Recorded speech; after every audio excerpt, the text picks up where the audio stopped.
Hello everyone, I'm here today with a new video from my Chicago series, and as you can see I am doing 6 by 12 pocket pages on this one. I have done a couple layouts already and I did a prep video, so if you haven't watched those, they're all available on my channel as well. But today I'm focusing on this one, and this one is somewhat unique because the other side is already done. I did do a process video for this one. I have this unique pocket that I have to deal with. Because it's see-through, I have to find something that will cover up this so that you don't see that. And I know I have other embellishments that if they aren't this size, they're close. So I need to go through and find something that will work in that spot. Otherwise, if I have to, I can just measure this and cut something myself, make it on my own. That's fine, but I need something. And then I've picked out my photos, and I think this is how I'm going to arrange them, with one caveat. I may pull this picture. It's just a picture entering O'Hare Airport. I've been to O'Hare several times. I don't need another shot necessarily.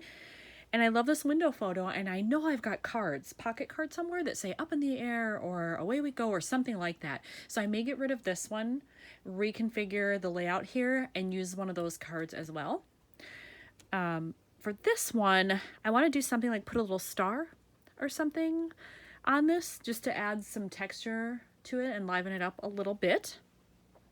And then I just have a photo here. I always like to do screenshots of my transit when I'm using mass transit, and I try not to rent a car when I'm in big cities. I like to do public transportation.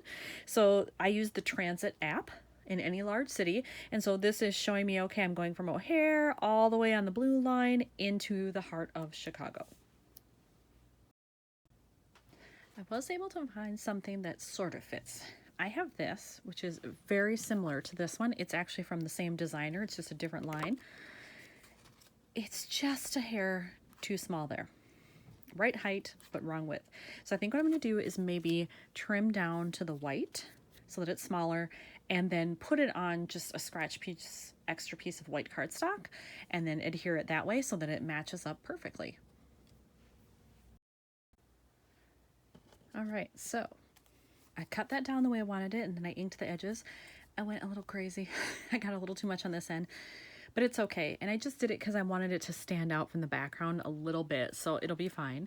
I used this ink, Smoky Slate from Stampin' Up, and then I did use just regular mono adhesive on this, but I'm a little nervous about whether this is going to stay over time. So I think I'm going to pull those off and actually replace them with red line tape to make sure that it will really adhere to this transparency.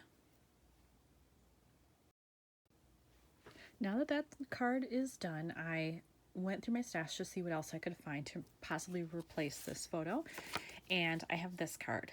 And it doesn't say up in the air or anything like that. It has a different phrase on it, but it does have some planes in the background, and I like that. Plus there's room down here for me to stamp a little phrase or something if I want to. So I think I am going to replace it with this card. Plus it helps bring in more color. It was very, very blue before. And the other thing is that I do think I want to add in some green of some type if I can, because there's green here. And then I know what's probably going to go on the next page. It's some transportation photos going from the airport into the city. And I think there's green on there, if I remember correctly. And so I want to work that in. Even though they don't necessarily have to go together, it would be nice if they felt cohesive in terms of color, just so that they don't totally clash. So I went into my stash of enamel dots, hoping I had a green star. Well, I have stars in other colors, but not green, so that's not going to happen. And then a lot of my enamel dots were this green, kind of this olive color, which is not right. So this is the only thing that I have found that's even remotely the right color. I have the solid green or the sparkly, and I'm not sure which I'm going to use. I might do the sparkly just to draw attention to it. So I think what I'm going to do is just check the placement quickly for Chicago, and then just place the green dot on there to signify that that is the capital, that's where I landed, and then I'll go from there. All right, I put on the green sparkly enamel dot. I like that one. I went with the mid-size. The smallest was a little too small, really hard to see. The big one, I just felt like it took up too much space, so I like this mid-sized one, which is awesome. The next thing I'm going to do is I'm going to look through my phrases here for anything green that might work either with the book or the plain window photo. When I went through all my phrases, I had the same problem that I had with the enamel dots, where everything was the wrong green. It was kind of this sage or a really dark forest green or olive green. This is really the only one I found, I have 2 of these, that is the right green. It's a brighter one. It's almost a lime a little bit, but at least that's closer to what I need. So I think what I'm going to do is I am going to overlap it on this photo, probably like so. The ends are too long, so I'm going to cut those off a little bit, but I will leave enough room so that I can at least put a staple in there. Okay, I've attached that, and I almost put it up here because there was some dead space at the window shade, but it would have been right across from the enamel dot, and I didn't like that. So I decided to move it down to the bottom. Then the green is a little bit better distributed, at least. Now I am going to put in the mini staple here so I can do that quickly. And then that photo is done. And I'm still trying to figure out, do I want to stamp on here? I almost feel like the card is too blank, and maybe having a bold black. This is kind of muted. If I had a more bold black, I think that would bring that in nicely. I'd have 3 elements kind of zigzagging across to do that. So I think I will do that. I just need to find the right phrase. I stamped on the card and I love it. It says "Have passport, will travel."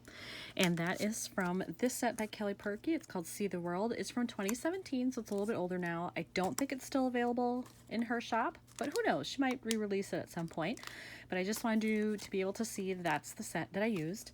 And as you can see, the stamp has this outside edge to it. I didn't like that, so I just took a black marker here and I just inked the phrase that I wanted and stamped that. That way I didn't have to worry about having the outside edge that I didn't like. So looking at this, I wonder if I need anything else. I do have green. Part of me thinks I should have green up here somewhere just to bring that in, but I'm not sure how I would do it. Let me think about that and I'll be back. So I think I'm gonna actually do a little bit more stamping. I pulled out this new set. I recently got this one. This is also a Kelly Purkey set. Pretty new, 2019, just came out a little bit ago, Travel Words. It was part of her big travel release that she did. And I like this one that says Travel Story. And I know it means something else. I'm sure she meant it to be, oh, you write out your journaling, but I'm going to stamp it in green, I think, and then attach it on this photo of my book I read on the plane. So I actually stamped this in green first and decided I didn't like it. Now there's too much green in there. So I thought, well, what about red? Because I've got that red card in the opposite corner, and I like that a lot better because then it's some bold red there and a little bit here, a little bit more evenly distributed. So I like that one. I'm going to cut it out and attach that instead. All right, I've attached that and I've got a little hanging over that I don't need, so I'm just going to snip that off. There we go. That looks good. I'm going to put a mini staple in there.